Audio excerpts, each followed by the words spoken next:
কোরবানি পশুর মধ্যে কোন দোষ থাকলে তা কোরবানির জন্য অযোগ্য বলে গণ্য হয়? কোরবানি পশু কেনার ক্ষেত্রে কোন রঙের পশু কিনলে ভালো হবে? রাসূল করিম সাল্লাল্লাহু আলাইহি সাল্লাম বিশেষ কোন রঙের পশু পছন্দ করতেন কিনা? ঈদের নামাজের আগে কোরবানি পশু জবাহ করা যাবে কিনা? কোরবানির গোশত বন্টনের সুন্নাহ সম্মত পদ্ধতি জানাবেন প্লিজ। আমার কোরবানি করার সামর্থ্য নেই এমন কোন আমল আছে কি যে আমল করলে কোরবানির সওয়াব হবে? আমি গত হাটে কোরবানি পশু ক্রয় করেছিলাম। পছন্দ না হওয়ায় আবার বিক্রি করে দিয়েছি।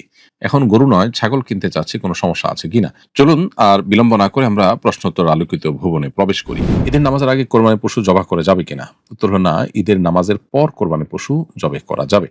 জবাই করলে তার কোরবানি সহিহ হিসাবে বিবেচিত হবে না, তবে সে পশুর গোশত খাওয়া যাবে জাস্ট এটুকু। শহরের কোনো জায়গায় যদি নামাজ হয়ে যায় তাহলে সেক্ষেত্রে ওই শহরে কোরবানি করলে সেটা বিশুদ্ধ হিসাবে বিবেচিত হবে। আর যদি কোথাও নামাজ না হয় তার আগে কোরবানি হয় তাহলে সেটা বিশুদ্ধ হবে না। আপনি যে এলাকায় গরু জবাই করছেন ওই এলাকাতেই কোরবানি হতে হবে, নট নেসেসারি তার আশপাশে ওই একই শহরের আশপাশে অন্য কোথাও নামাজ হয়ে গেছে তারপরে আপনি কোরবানি করলে সেটা বিশুদ্ধ হয়ে যাবে। আমি গত হাটে কোরবানির পশু ক্রয় করেছিলাম। পছন্দ না হওয়ায় আবার বিক্রি করে দিয়েছি। এখন গরু নয় ছাগল কিনতে চাচ্ছি, কোনো সমস্যা আছে কিনা? কোরবানির গরু কেনার পর সেটা কোরবানি করা উচিত। করতে পারলে ভালো হয়। যদি কোনো কারণে বিক্রি করতে হয় যৌক্তিক কোনো কারণে তাহলে সেটা জায়েজ আছে। এবং সেটা বিক্রি করে অন্য কোনো পশু কেনাও যেতে পারে। কোরবানি পশু কেনার ক্ষেত্রে কোন রঙের পশু কিনলে ভালো হবে? রাসূল করিম সাল্লাল্লাহু আলাইহি সাল্লাম বিশেষ কোন রঙের পশু পছন্দ করতেন কিনা? উত্তর হলো যে কোরবানির পশু কেনার ক্ষেত্রে বিশেষ কোনো রঙের পশু কোরবানি করা উত্তম এমনটি সাব্যস্ত হয়নি। বরং যেকোনো রঙের পশুই আমরা কোরবানি করতে পারি। সকল রঙের পশুই আল্লাহ রাব্বুল আলামিনের সৃষ্টি এবং সকল রঙই আল্লাহ তাআলার সৃষ্টি। অতএব কোরবানির ক্ষেত্রে পশুর বিশেষ কোনো রং আলাদা করে চয়েস করার মধ্যে বিশেষ কোনো ফজিলত নাই। সন্দেহাতীতভাবে যে পশু দেখতে অনেক বেশি হৃষ্টপুষ্ট, যেটার দাম বেশি, যেটা আপনি আ দেখে পছন্দ করছেন, ভালো লাগছে, আপনি সামর্থ্য অনুযায়ী সেটা আ কোরবানি করার চেষ্টা করবেন। আ রঙের ক্ষেত্রে কোনো প্রকার তারতম্য বা আপনার ভিন্নতার কারণে, শুধু রঙের ক্ষেত্রে ভিন্নতার কারণে সওয়াব বা ফজিলতের মধ্যে ভিন্নতা হবে না। আ এমনি সাধারণ কথা হলো নবী করিম সাল্লাল্লাহু আলাইহি ওয়াসাল্লাম সাদা রং পছন্দ করতেন। এটা পশুর বেলায় কোনো কথা নয়। জেনারেলি তিনি সাদা রঙের মধ্যে সাদাটা তার পছন্দ ছিল। এবং ইমাম নবী রাহিমাহুল্লাহ বলেছেন সাদার পরে হলুদ, তারপরে আপনার মাটি জাতীয়, এরপরে ধারাবাহিকভাবে বিভিন্ন রংকে আপনার পছন্দ নিয়ে বলা হয়েছে। এটা জেনারেল কথা। পশু বা অন্য কোনো ক্ষেত্রে এই রঙের ভিত্তিতে সওয়াবের কোনো কমতি বা বেশি হওয়ার কোনো সুযোগ বা কোনো কারণ নেই। এরপরে প্রশ্ন হলো, আমার কোরবানি করার সামর্থ্য নেই এমন কোনো আমল আছে কি যে আমল করলে কোরবানির সওয়াব হবে? উত্তর হলো, কোরবানির দিন আ চুল, নখ, গোঁফ ইত্যাদি কাটলেন আর জিলহজের চাঁদ উঠা থেকে নিয়ে এটা থেকে বিরত থাকলেন। চাঁদ ওঠার পর থেকে না কেটে কোরবানির করল সবাই, তারপরে আপনি কাটলেন। এটা যদি করেন তাহলে সেক্ষেত্রে ইনশাআল্লাহ কোরবানি না করতে পারলেও কোরবানি করার সওয়াব আপনি পাবেন। এই মর্মে সুনানে আবু দাউদে আব্দুল্লাহ ইবনে আমর ইবনে আস রাদিয়াল্লাহু তাআলা থেকে একটি হাদিস বর্ণিত হয়েছে যে নবী করিম সাল্লাল্লাহু আলাইহি ওয়াসাল্লামের কাছে এক ব্যক্তি কোরবানি সামর্থ্য নেই। তিনি যখন জিজ্ঞেস করলেন যে কিভাবে তিনি সওয়াব পেতে পারেন, নবী আলাইহিস সালাম তাকে বলেছেন, তুমি তোমার চুল, নখ, গোঁফ এগুলো কাটবে, অর্থাৎ কোরবানির পরে এগুলো কাটবে। তাহলে সেক্ষেত্রে আল্লাহ তাআলা তোমাকে কোরবানির সওয়াব দান করবেন। তো এখান থেকে বোঝা যায় যে যিনি কোরবানি করার সামর্থ্য রাখেন না, তিনি যদি কোরবানির আ মাসের অর্থাৎ জিলহজ মাসের চাঁদ উদিত হওয়ার আগে চুল, নখ এবং গোঁফ ইত্যাদি কাটার পর এই ১০ দিন বিরত থাকেন এবং কোরবানি করার পর এগুলো কাটেন, সবার কোরবানি শেষ হওয়ার পর এটা কাটেন বা কোরবানির আমল শেষ হওয়ার পর এটা কাটেন, তাহলে ইনশাআল্লাহ তিনি এই সওয়াব পেতে পারেন। কোরবানির পশুর মধ্যে কোন দোষ থাকলে তা কোরবানির জন্য অযোগ্য বলে গণ্য হয়?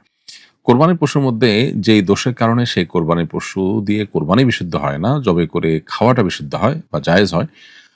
সেই দোষগুলো হলো বড় কোনো দোষ, মেজর কোনো দোষ যদি হয় তাহলে সেক্ষেত্রে তার ফলে সেটা দিয়ে কোরবানি দেওয়া যায় না। যেমন কোরবানির পশু এত রুগ্ন, এত অসুস্থ বা এত দুর্বল যে সে তার ঘাস খাওয়ার জায়গা থেকে তাকে কোরবানির করার জায়গা পর্যন্ত কয়েক হাত দূরে তাকে হাঁটিয়ে নিয়ে যাওয়া যায় না।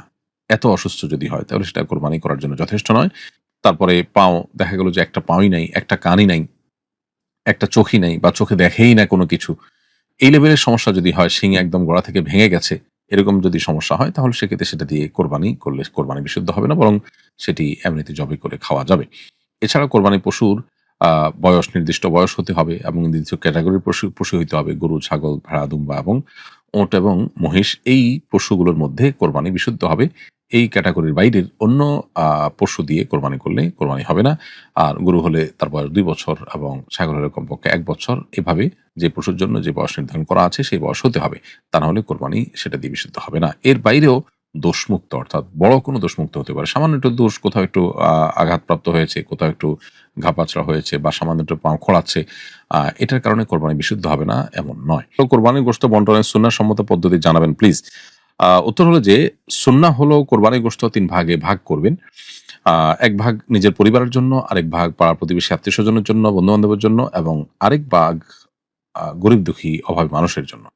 এভাবে করাটা হলো সুন্নাহ। যদি এর কম বেশি করেন কোরবানি আদায় হয়ে যাবে, কিন্তু বেশিরভাগ নিজে রেখে দেওয়া আর খুব অল্প স্বল্প দান করা, নামকে অস্তে নাম দান করা, এটা সন্দেহাতীতভাবে স্বার্থপরতার প্রমাণ এবং কোরবানির যে আসল তাৎপর্য সেটাকে ব্যাহত করবে। সেজন্য আমাদের উচিত শরিয়া আমাদেরকে যেভাবে গাইড করেছে সেভাবে কোরবানির পশুর গোশত যথাসম্ভব ব্যবহার করা।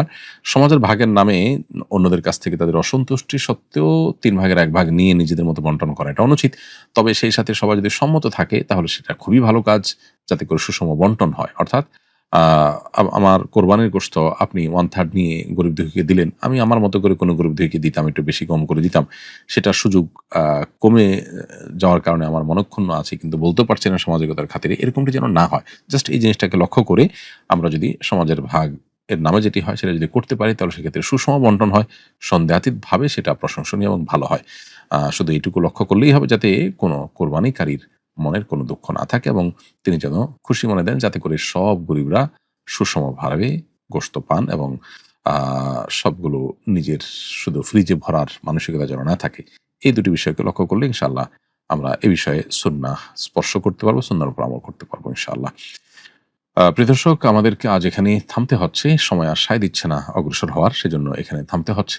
আল্লাহ তাআলা আমাদের সকলকে কোরবানির ইবাদতকে যথাযথভাবে পালন করার তৌফিক দান করুন। জিলহজের ১ম দশকের আমলগুলো করার তৌফিক দান করুন। যারা হজ করতে গেছেন তাদেরকে আল্লাহ তাআলা হজ্জে মাবরুর করে নিরাপদে ফিরে আসার তৌফিক দান করুন। জাযাকুমুল্লাহু খাইরান। আসসালামু আলাইকুম ওয়া